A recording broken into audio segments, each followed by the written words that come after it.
Hello everyone. I would like to welcome you to our third online marketing club event, Developing Customer Insight to Drive Marketing Strategy. The Marketing Club was created primarily to help students get the most from their Graduate Gateway accredited degree and prepare them for a career in marketing. This club event is one of 4 online events. We've run this academic year with the final one on the 21st of April. Of course, CIA members and other marketing practitioners are welcome to attend, as well as students. As you can appreciate right now, the club exists online only. But when things return to normal, we hope to provide networking opportunities for students and marketing practitioners. The uninitiated CME Graduate Gateway program enables students to gain a professional marketing qualification by taking advantage of the exemptions. Graduate Gateway provides if you are a student, you can sign up now to receive the Graduate Gateway newsletter. Simply use the QR code you can see on this slide. We'll also send you a link to the sign-up page after today's event. Each edition will provide you with content designed to support your studies and actively manage your professional development by keeping you up to date with the latest trends, innovations, and concepts in the marketing industry. Okay, before we get started, I'd just like to grow a few things so you know how the event will work and how to participate. The presentation will last for approximately 35 to 40 minutes, followed by a 10 to 15-minute Q&A session. You'll be able to post any questions you have by typing into the questions box on your control panel, which you'll see on the right-hand side of your screen if what's on the laptop, or on the top or bottom. If you're watching on a tablet or smartphone, you can send in your questions at any time during the presentation, and we'll attempt to answer as many as you can during the Q&A at the end. If you want to share your thoughts on social media, we're using the hashtag CME events. The webinar is being recorded and will be available to view on the CME YouTube channel within 3-4 working days. And you'll also be emailed a short feedback survey after the webinar, which would love you to complete. It will only take a few minutes, and all survey responses are anonymous. So please do let us know your thoughts. Okay. I'd now like to hand over to Abigail Dixon, who is our guest speaker today. Thank you so much, Phil. Just before I start today's presentation, I just thought I'd take a few moments to introduce myself. So I'm a chartered marketeer and fellow. I'm an accredited course director for the CIM and also an ICF accredited coach, and I'm an award-winning client-side marketing consultant. I've been working with many household brands, helping them step change their growth for over 20 years. I'm the founder and director of Labyrinth Marketing, whose passion and mission are to step change the growth of brands' agency and the people behind the brands. And I'm also the podcast host and author of The Whole Market Here, the famous brand slide. Just equip a snapshot of some of the brands and industries that I have helped grow over my 20-year career. So let's get into the crux of today's webinar. What is insight today? I'm going to start before we go into customer insight, and then how we apply that into strategy by actually talking about what truly is inside and what insight is not. Is data. Data is important. It's the root foundation of any insight, and without it, we can't mine, but it is not insight. So I just want to take a moment to just stress test and pull apart what those 232 things mean. So data will tell you what is happening. It will tell you a fact or an inference or a movement that is happening, but it won't tell you what is. Insight only comes from the act of mining the data and extracting that information, a bit like the orange juice from orange for a variety of different sources of data sources. And that's what I want to focus on today. Is I'm not going to talk to you about all the different data sources out there, qualitative or quantitative, primary or secondary, internal, external, but I'm going to focus my energies on talking through the process it takes to move from data to insight. It's not what is happening, it's why it's happening at that root cause. I'm gonna talk about that a lot more today, this evening, depending on where you are in this world. And it's about thinking about not why someone is acting, not what behavior what someone is doing, but why are they doing that as a human? What is the emotion that is fueling them, their decision-making process to try and get under the skill, under the skin, and the psychological drivers that are driving that consumer or customer to make the choices that they are making, so we can understand and allow them to satisfy that through our products and services that we develop. So the definition of insight is the capacity to have an accurate and deep understanding of something or someone, and today we're going to be focusing on that someone, and that someone is a customer. So someone who is buying our products, if that's business to business or consumer, the person that is also the purchaser but also the person using the product. So I will use those two terminologies interchangeably tonight, even though they do mean two separate things. So customer insight allows you to help you to understand how your customers behave, but more importantly why they behave that way. So why is that so important? So I think about what the definition of marketing is. It's the management process responsible for identifying, anticipating and satisfying customers' requirements, profitability. So without insight, we wouldn't be able to identify, we wouldn't be able to anticipate, nor would accurately be able to satisfy that customer again, or pain points. So to those listening tonight, the challenge I want to put to you is, how well do you know your customers and consumers? Who are they beyond what I always call the obvious, their age, their demographics, or geodemographics, or where they live? And I see too often many briefs come in or many strategies are written just simply stating age, sex and location and maybe some information about what they do for a living, but that's who they are, that's not why they are doing what they do. So what do they do? How do they spend their day? What do they do for a living? What do they do outside of work? How was their day made up? But I'm not only, what do they do? Why do they do those things? What are their beliefs, their passions, their aspirations, the emotional drivers within them that are driving them to make choices when they are looking to choose your product or service? What is their decision-making criteria? What's important to them? What are their preferences? How do they spend their week, their working week, the weekend? What are their values, their motivations, their attitudes, their beliefs? Are they happy with the existing product or service? What would they like to see? What are those pain points that you could help solve and satisfy on one of those game points that you would help elevate? Especially as we know, consumers and customers' moments are looking for brands that allow them to live the life that they want, their future life. Their aspirational life that they want to live. So how can you satisfy that? So thinking about this presentation, I wanted to highlight to you something that I often see in many strategy decks, in many agency briefs, is the persona, and the persona is a great way of visually building together with the representation of a customer or consumer.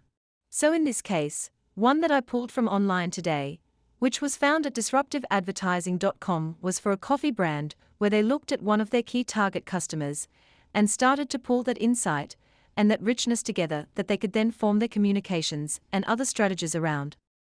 So in this case we're talking about Stacy, the students, and they talk about her daily life. As you can see, they talk about more than just who she is, where she lives and what she does. They also talk about her pain points. So in this case, being able to pay her bills or get stuck somewhere and not having enough time with her cat.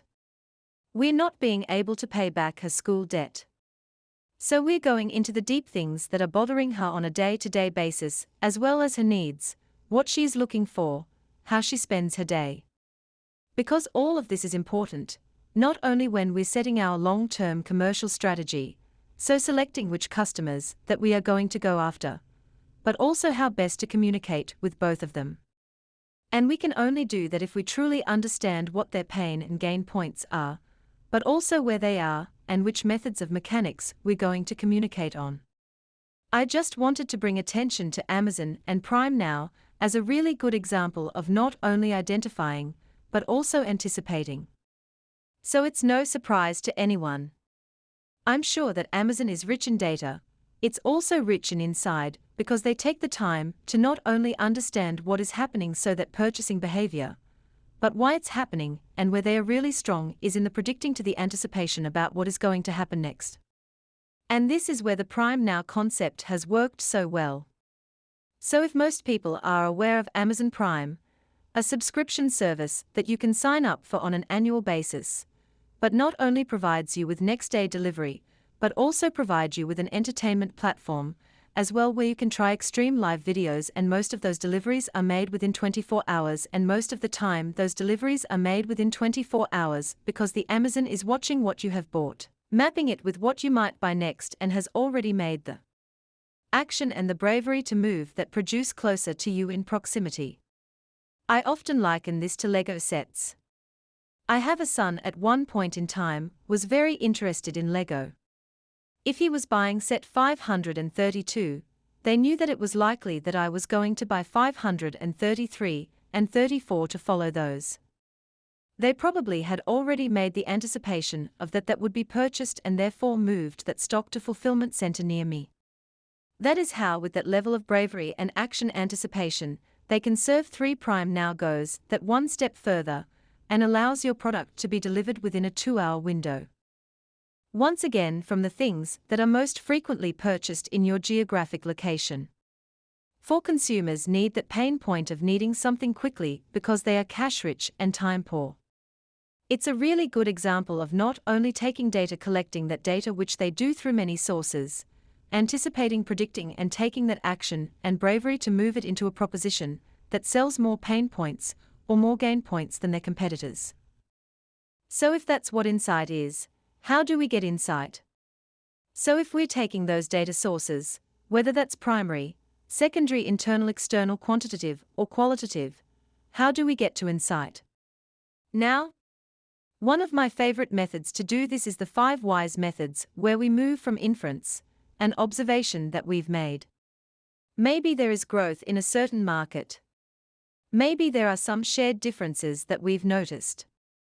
Maybe we're noticing that certain consumers are buying certain things, or there's a trend, or a habit in inference, and it's really important that you start with an inference. You're already identifying behavior that has happened that you want to be inquisitive and find out more about.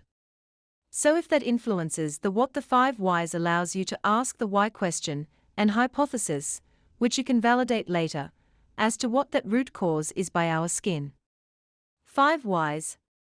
Now, funnily enough, I often get asked the question, if I get there in 3 whyses, is that fine if it takes me 7 whys? Is that fine?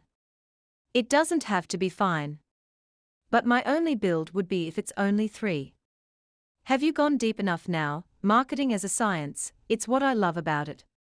However, this is the one place where I will say, you know when you've hit the insight, when you feel something inside, because it's emotive, you know with customer insight or consumer insight, when you've hit the insight, because you're getting to a raw consumer truth, something that is telling about human behavior.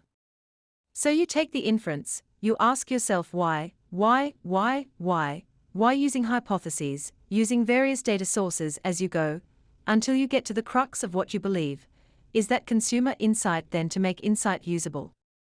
You need to think then about the so what. So what does this mean? Why is this a benefit? What could we do with this and have some clarity before presenting it to your business then? Now, what? Because otherwise that insight isn't actionable, and then it can't be used internally in your strategy in the wider business. So let me take you through an example. I'm sure there's many of you on here that are cat lovers or cat owners. And if I just use an example, if we were working on a cat food brand, just to bring this to life, so an inference would be something that we have noticed. So in this case, we've identified value growth in cat food. Now we've got inference. Now we can ask the first. Why? Well, why is that value growth? So by mining the information, or getting a data source, where is that value growth come from? What we've noticed that the value group, the growth in the cat food market, which is value, is because premium brands of the cat through our in growth, that's what's driving the value. Okay, so it's premium brands. Why are cat owners willing to pay more for premium brands of cat food in this case? Because cats feel that cats are part of the family. Well, why is that important that they treat their cats and give them the best with premium cat food? Because they feel bad for leaving the cats at home all day. Okay. So now we are getting into the emotion behind it. What they are doing is they are buying premium cat food. But why they are doing it is to negate the guilty feeling of neglecting or feeling like they've left their cats at home all day while they've been busy out working. The cat owners want to treat their cats because they are part of the family and it helps to alleviate the guilt. But now what? Because if that's the insight, what are we going to do with it? Well, I'll talk about later on in today's presentation around actually putting that into the strategy. But really what we want is actual insights. So going back to the business, with what you've uncovered and giving some clear recommendations on now, what? So if I was that cat food brand owner and whether I was a premium player or not, I could use this human truth to either feel maybe some communications. So showing how my premium brand of cat food allows my cats to feel loved after having left them all day, or maybe even, creating that scene. So people feel that I understand as a brand what it feels like to be a cat owner, and alleviate that guilt for that cat to be rewarded. And to very much be seen as part of the family. So, that could fuel very much some of the comms it also might feel on potentially expanding my product range. Maybe I want to put more premium cat food as it's in growth in the market. But ones that talk maybe about treating or indulging or rewarding the cats, because that is the pain point that this premium cat food is going to address, to the what, the so what, and the now what. And the reason I want to spend some time on this is that I see many data sources across many different organizations, from those that have hardly any to those that have a sample. And what I often find is that the more they have, the less likely they are to have a mind all those data sources to get the richness and identify the insight. When they have identified the insight, very often they will go great. And it gets dropped into a PowerPoint presentation. But the so what why is that of interest is often forgotten. And if it's not forgotten, and then so what? And now what is identified? Not many organizations are acting with pace, acting quickly, and with bravery to bring those products, or services, or comms, or new strategies to market based on that new insight that they have uncovered. And so for me, insight needs to come with acting with paced bravery, and a business that is willing to work quickly to leverage that insight. And that's for me is what drives competitive advantage with insight. Yes, having different data sources or richness of data versus your competition. But competitive advantage comes from actually it quickly. So, having spent the time reviewing your data sources, observing inferences using the 5 whys model to identify and mind your hypothesis, which you may then need to go and validate further with some additional research, and you start to think about what the so what and then now, what I just wanted to share with you, a great tool. That is a good way. It comes from the leading edge around how to present that insight back into the business. So, a good insight has a structure, an insight significant human truth about that target audience that you can leverage to grow. So the target who, and as I said earlier, when I was showing you the personas, we want to go deeper than just the age, the profile of the demographics. We also want to be talking about their pain points, their drivers, how they are spending their day, what their emotional pain points and game points are, how they are spending their week, what their values and attitudes and beliefs are. We want to get that level of emotional richness. So the hope then, what's that significant truth? Why are they doing or not doing something? Leverage, which is not dissimilar to the so what are our capabilities to respond? What could we do? And the bit that makes the difference is the last, which is growth. So how can I get the business to gain traction behind me? To want to action this insight with bravery and a can-do attitude and allow it to be leveraged quickly. So what do we prioritize and when do we do it? And what is that sometimes worth the businesses to leverage that quickly so that you're getting the sense of importance and traction and buy-in from others within the organization?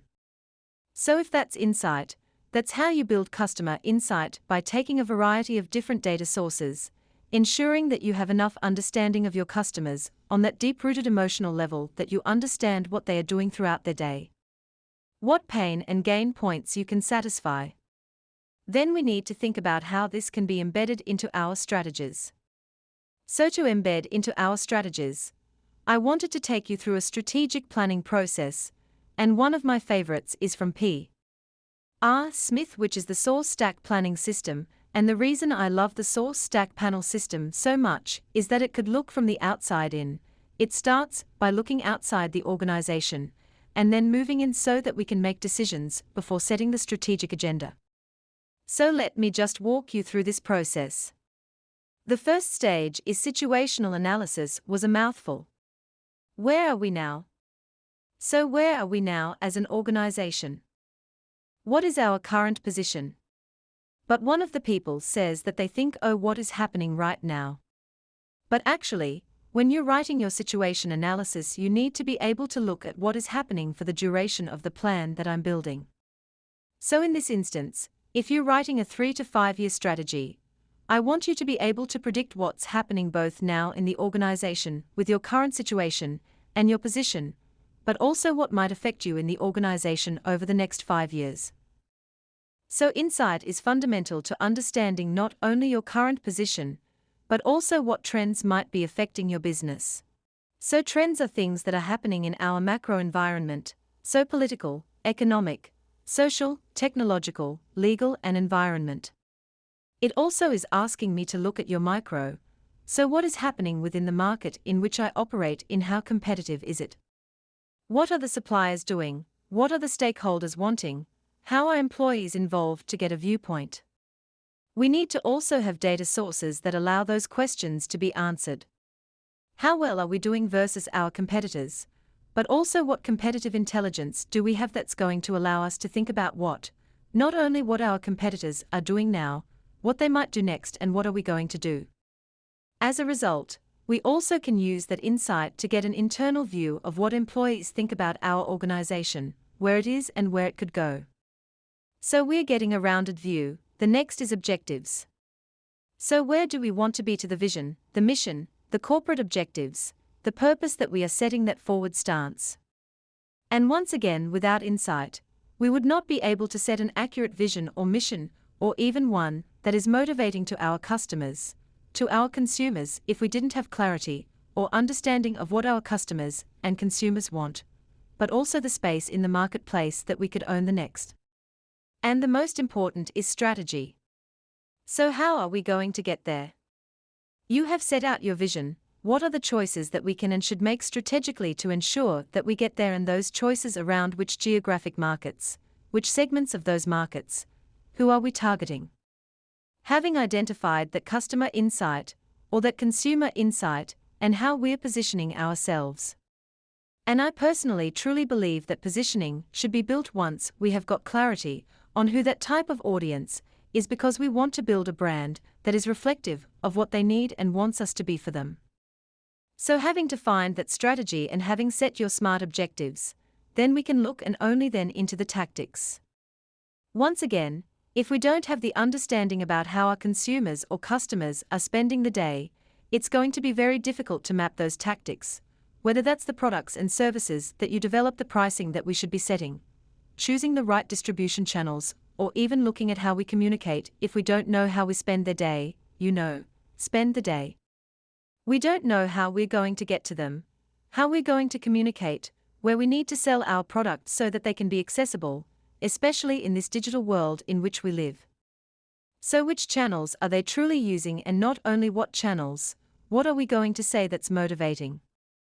And that once again intrinsically needs to be based on the insight that we are communicating on, that motive level that we're building communications that allows us to connect deeply with our consumers and resonate to the point that yes, they get me, that's my brand of choice, that's my product of choice. We then need to put that plan into action. To put it into action, we need to make sure that we are continuously monitoring ourselves and making sure that we are delivering against that. So KPIs and trackers once again need data to make sure that we are measuring against where we said we were going to be, as well as setting KPIs and calculating ROI, neither of which can be done without the understanding of what those activities would be worth, or whether those key performance indicators are realistic when they are initially set, and whether they've been achieved when we monitor and evaluate them afterwards. So in summary, insight is fundamental to the whole strategic planning process. It's fundamental at the beginning when we're talking about auditing our markets, where we are now, where we're going, but also within the competitive nature of our markets. It's important when we're trying to set a vision and a mission and a purpose that is motivating, but also realistic. It's important when we're making the choices versus our competition, on where we're going to play, who we're targeting, and it doesn't have to be just one target audience. It could be multiple. And now the brand's positioning ourselves to ensure that we appeal to those target audiences. It's also looking at the tactics, as I said, the product that plays the prize, the promotion that people that process, the physical evidence, all of which need data to inform where we're setting on which ones we're choosing the implementation of the plan and then also monitoring that through our OS and KPI.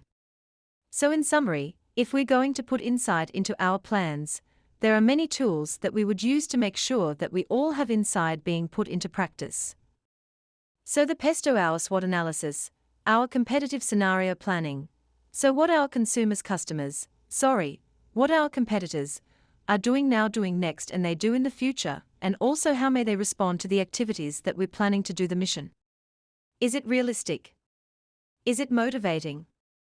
Not only internally, but externally on the same for the vision objectives. We want to be setting smart objectives that are specific, measurable, achievable, realistic in times, but we can't determine whether they are real if we don't have an understanding of the marketplace, or what we are likely to achieve at any specific period. The selection of the activations, how we're going to bring this to market, and this once again, is another key area, which customer insight is intrinsic, and then also the tactical strategy. So how are we going to deploy this? How is this going to be motivating? How are we going to bring this to market? Which way are we going to do this? That is disruptive based on how we know our customers, our consumers spend their day, and how we're going to make sure we communicate those pain and gain points on an emotional level to get into the heart, into the decision making, and last but not least, performance. So what are those KPI, key performance indicators?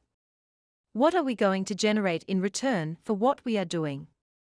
And without that market data of information, we aren't able to set that to be a realistic target. Having looked at the true definition of insight being what happens when you mine your data to get to a true aha moment, a true consumer emotional truth, and then take that insight and make sure that it's actionable. Thinking about the what, the so what, and then now what, so that you have actionable insight, and that you are quantifying that to get traction internally, and then taking that insight and applying it to your strategic planning process, and then ensuring that insight sits at the top, middle, and bottom, as I would like to say, of the strategic planning process. It's not an easy task. So what I wanted to do now was allow you some time to reflect by asking you a few questions about what data sources are you aware of, and if you're working with an organization, which does your organization possess? Have these data sources been mined using the 5Ws or another form of methodology to uncover true consumer or customer insight? How well do I know my consumers and customers? Do I have a deep-rooted understanding of what they do, but more importantly, why they do it, how they spend their day, and why the motivations and beliefs, their values and their aspirations? Have I developed an actionable insight statement that can be used by the wider organization? And having built those insight statements, how can I ensure that these are used at the base of any strategic work or any tactical work done within the business? And the reason I ask you these questions is that when I'm auditing businesses or helping them build strategic plans, some of the issues within the organization will sit amongst some of these questions. So the first is, what data sources do I possess? Sometimes some businesses have so many that most marketers aren't aware of all of those that are currently being collected.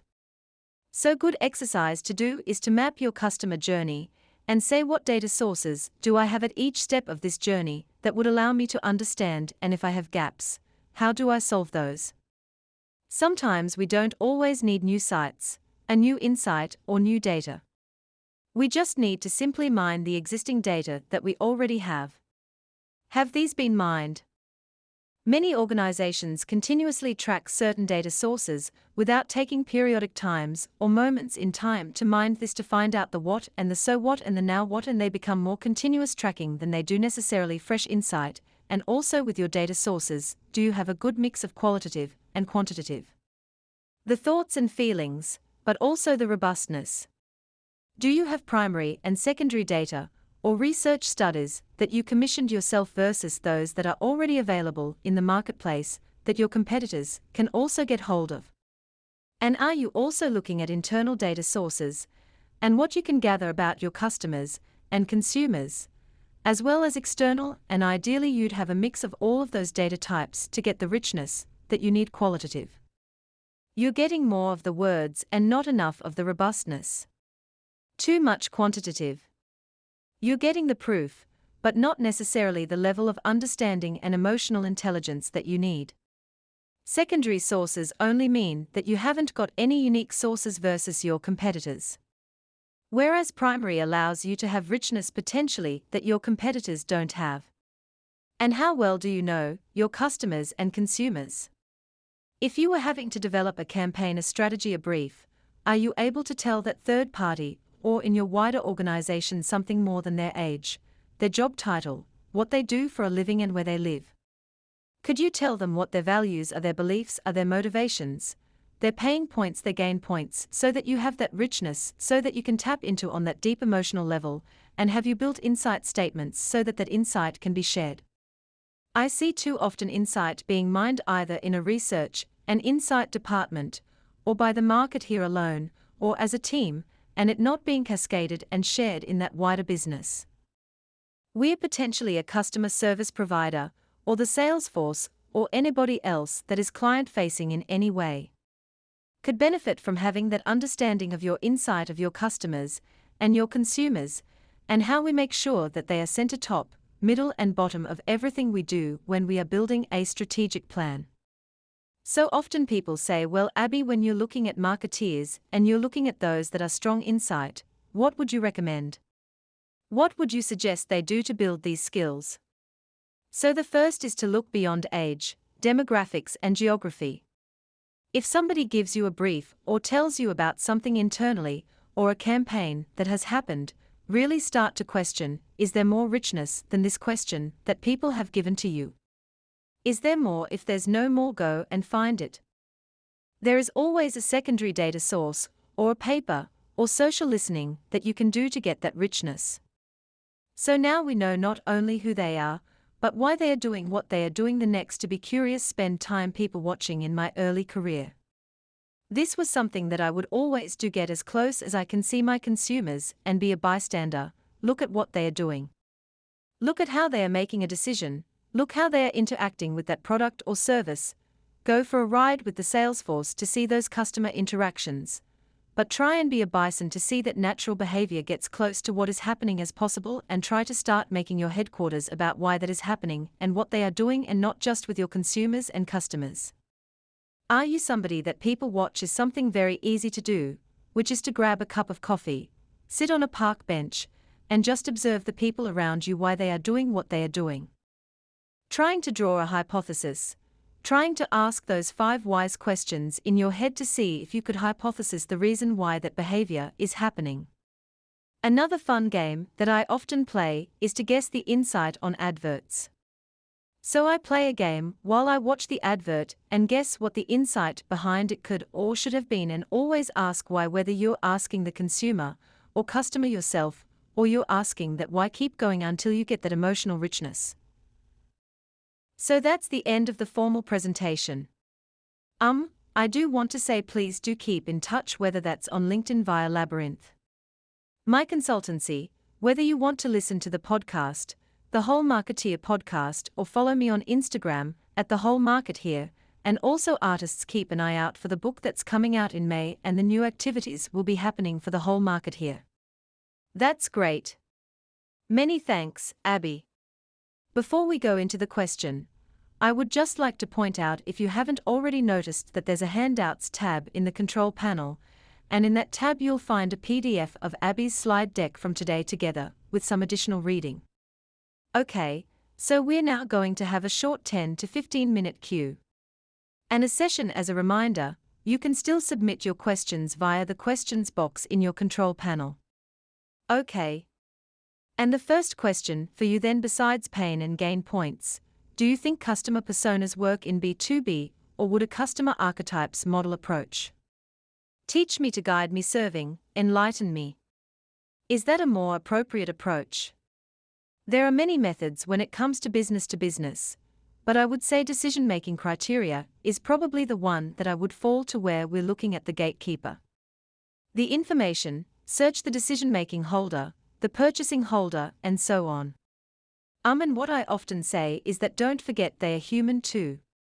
So some of the things I've talked about with consumers in this case still apply, because if you can get an understanding of why they are doing what they are doing, maybe a nervousness around purchasing, you know how they are spending their day, what they are going to get out of making this purchase with you, things that they may be nervous about, all of those things still apply.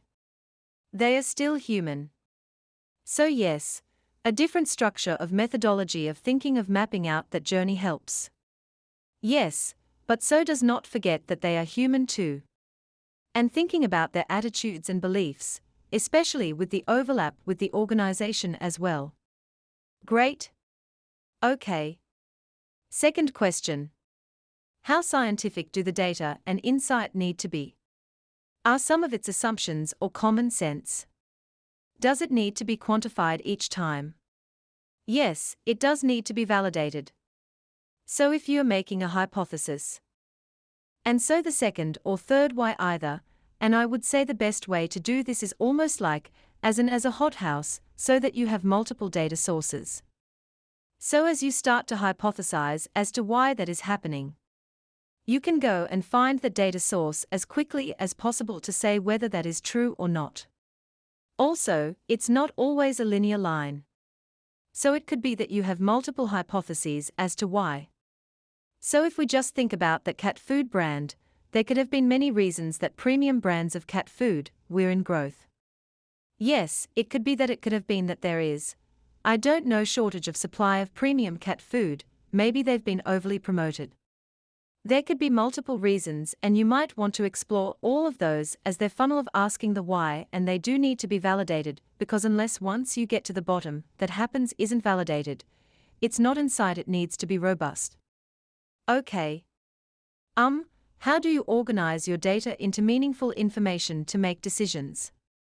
So I think the first thing that I would always do is map that customer-consumer journey, because that will give you the blind side as to what you do and don't know.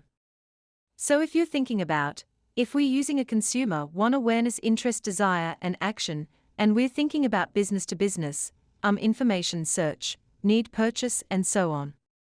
What do you know about each of those points? So you get an understanding of that journey, and I think so that's my first one. The second one is, do you have enough to make strategic decisions? So do you never know enough about the segments of the market, or at least how they are being used? So you can cluster, and do you know enough about the target audience? And I would say there are the two things that I would focus on if I needed to know how much insight do I need to have, or where would I prioritize? Okay. This one comes from the heart, I think. How do you convince people who have worked the same way for 30 plus years to change and look at things differently? Commercial benefit. It's always commercial benefits. So, there is a method called the SQUARE method, spelled SQUARE, I do believe. And it talks about a pivotal question, and in that pivotal question, you are stating to the business what they will get or what they will lose. So you're heightening the importance of what you're presenting if they do something or they do nothing.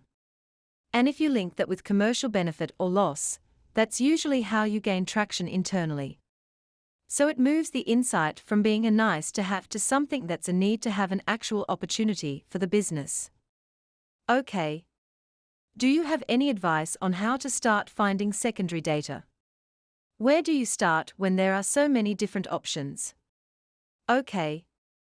So there's mental, and I do believe that students should have access to that for I think a year within your studies as well. So I would always start there. And the reason I start there, even if you don't buy the full report, is it will tell you in the first few pages the size of the market, how much it's worth, and who the key players are, and with those key players, then you can go off and do your secretary research, whether that be online or doing competitive shops yourself, to allow you to get under the skin of each of those customers. So that's why I always would start. There are many studies also on the C. I am a database and industries academic journals. I always start online though. So there is a lot of riches to be found. Okay, great, sort of related question. What kind of tools are used currently to mine the data, human behavior? There is some artificial intelligence looking at behaviors and patterns.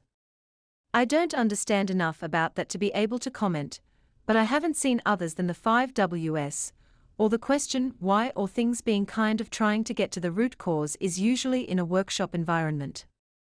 The most productive methodology I've seen. Okay, great. There's a couple of questions here around how do you gain evidence if you don't already have customers? So if you're setting up a new business, what would you recommend there? So that would be around your target customers. So if you haven't got them yet, who do you want to get them? And also exploratory research, and that doesn't have to be expensive. We live in a world where survey monkeys and ask who you believe to be your target customer. Certain questions are easy and quick to do and inexpensive, and I'd just like him to say that for a second, because if I think back to the start of my career, when we used to commission What's an Omnibus, which is a series of questions that allows you to get quantitative read across the geographic representation. It used to take 2 weeks in field and a week for someone to analyze that. And I can get those feedback on that same level of data now within 24 to 48 hours. So the speed and the cost is not as significant as it used to be. Also by researching your competitors, because everybody has a certain level of the pound, dollar, euro. So where are you going to steal that pound back from? And it might not be a direct competitor. It might be indirect to pester, and start to understand how they are communicating, and build the richest around your customer there. Okay, great. This one, which is topical actually, on a fascinating question. I worked for the NHS and working on the COVID vaccine at the moment, and it's been difficult to drill down to why some people are hesitant. We've gathered intelligence in various ways, and had to move very fast if we were doing this. And we were starting from the beginning. What methods would you have followed? That's a good one. Oh, that's a question for tonight. So what I would have done, would have had a co-creation form of communication. So when it was launching out, I have been building communication with a mixed representation of the population. So it's from us for you, because that way you're in this case, where you have to move so quickly, and it's not something that's been done before. You would have to make a lot of assumptions about what their concerns would be before they were being asked them, or is it you're co-creating with them? What are your concerns when you're building this? What would you say? What would be useful? Then you're more likely to be able to have communication that allows you to address any concerns they may initially have before it gets scaled out. That's the first thing I want to be done. The second thing is it's about understanding the true barriers as to why they don't want to take it. And because it's such a sensitive issue, I don't think this would have been done in an would have to be independent. So even omnibus, where they can have open-ended questions, where they can say how they truly feel without feeling that someone is watching or judging, or an in-depth interview, where there is no bias from somebody, maybe in a focus group, because if somebody is truly nervous, there's that potential fear of not speaking the truth, and especially when it's medicine. We know that from many studies, especially in ASH and anyone wearing a white doctor's room, is that they feel inferior, and they often go with the most intelligent person that they believe is intelligent in the room, as opposed to speaking their truth. So I think this has been clear, and I'm sensitive to how the methodology will be conducted. So you get the true concerns as to why, and the true space to allow them to explore why, because they might not know why themselves. And that nervousness around not taking the vaccine, it's a fascinating change attack now. So you talked about competition, scenario planning. Are there any good frameworks or models to use for this? I don't think there is a classic framework that you can look at. Oh yes. There is Davidson's competitive drill. I think that is always going off my head. I think it's called the 7-step drill. I'm not completely sure. But if you put in Davidson a competitive drill, I'm pretty sure there would be something in there. Hugh Davidson has written many books around offensive strategies, mainly on comms, but I'm pretty sure ones on competitive drills as well, which follows a similar principle around what are they doing now? Where are they investing? What do they like to do next? What would we do as a result? Okay, thank you. How do you highlight the value for all of this insight when there is no monetary value for the company, there's no military value, but the company yet is what I would say. So if they are saying there's a monetary value for the insight, I think it's clear the so what in the now what has not been moved forward, because that's what moves it from being a nice to have to a need to have. So if you have identified something that's true human truth, when you're identifying the now what, looking at what that could then be worth, that's when the monetary value would come in. That's when business cases and models can be models through. And that's also when that can further testing can happen to understand consumers' propensity to purchase as well. That's when the money starts to happen. Great.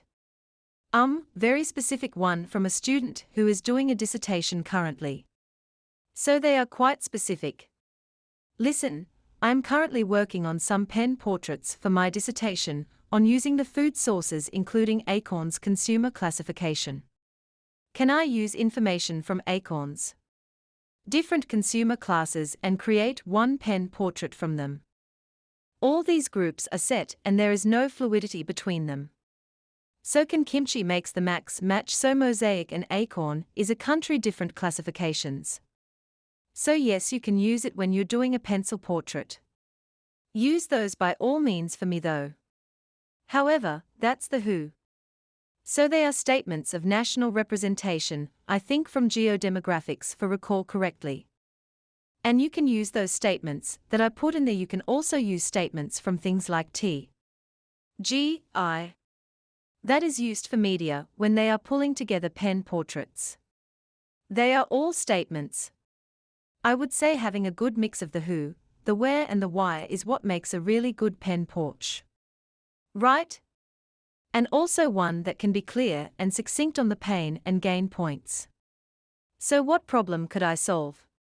And so the satisfy, and what could I gain as well? What could they gain from what we're offering? Okay, great. How can you test that? You have uncovered a real insight. So there's twofold here. One is you often feel it because you've hit that emotional piece. So like in that cat food example that I gave, you know that you've hit the emotional truth when we're talking about human behavior. So in this case, someone feels guilty that they are leaving their cats. You must get that emotional richness. And then the second is you can take those statements and then sense check them. So you could have which of the following do apply on a quantitative scale. I buy premium cat food because, and you can have those listed statements that would then give you that kind of robust validation of your hypothesis. Okay, great. I think I know the answer to this one. Is it required to make a customer persona in a digital marketing plan? Yes. 100 yep. And the only thing that would make it digital biased would be on the digital platforms that they would use in their day. And the content that they find motivating, and also content that would also be in their periphery as well. Everything else still applies. What sort of models can be used to justify strategy details picked through the marketing mix? The 7PS justification is one thing that is asked by senior managers to provide the go-ahead action plans as to what product they are serving, which promotions. All of those can be tested by all different methodologies. So there is for product or concept testing, there is something that is nationally representative, which is done by System 1 thinking. They used to be called brain juices, now called System 1, which will give you a national read on their propensity to purchase something that would validate You could also do price elasticity models to understand what someone would buy for a certain product. You could also look at what types of a range called turf analysis or flavors or range that you would pull together. And you can also concept test your communications, as well via link testing. So there are many different methodologies to validate everything that we do within promotions. We always spent significantly. How do you know if my organization has enough customer insight if you can map the whole journey and have enough for best data sources under each stage so that you know what you need to do when then you're good? If not, you need to plug those gaps. Okay, and I think it's time for one more question. So what kinds of data do I need to mine insight from? You need a mix of both quantitative and qualitative primary secondary, so that you can find the answer to the question, as you move through each of the whys.